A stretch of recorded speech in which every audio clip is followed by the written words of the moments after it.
So my favorite two words when I interview people are for example. So technical variation, for example. Give me an example. So if you're talking about technical variation, the biggest difference is that you'll find predominantly here in London is the hotbed, really, but a lot of our major cities, including Manchester, we have lots of players come from a broad and variety of backgrounds, socio-economic situations, and you get a big melting pot. You get different types of cultures, you get different types of priorities that players have with regards to the way they play the game and the way they view the game. If I would break it down from a professionalized coaching perspective, things like ball striking, ball mastery, passing, receiving variation is more not only varied but more consistent probably here in the UK, because many of our players are playing in tight spaces. The UK, we have far less space than what you do in the States.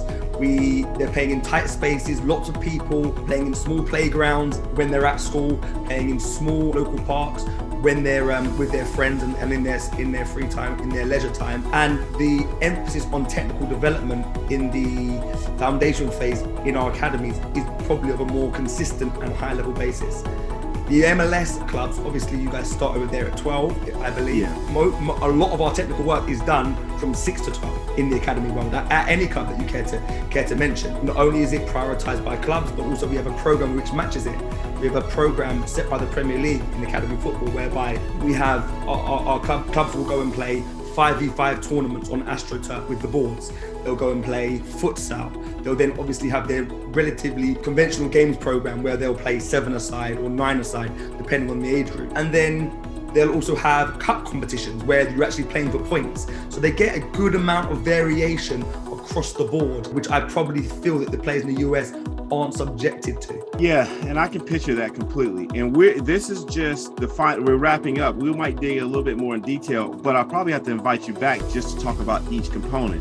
Because now we fast forward to game intelligence. Yeah. Give me an example. Like, what are you seeing?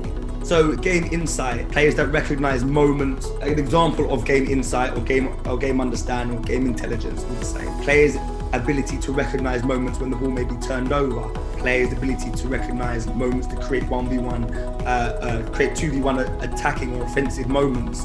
Players' ability to anticipate where the next pass that they may receive will help to build within the context not only of themselves as an individual, their unit, but more significantly within their team.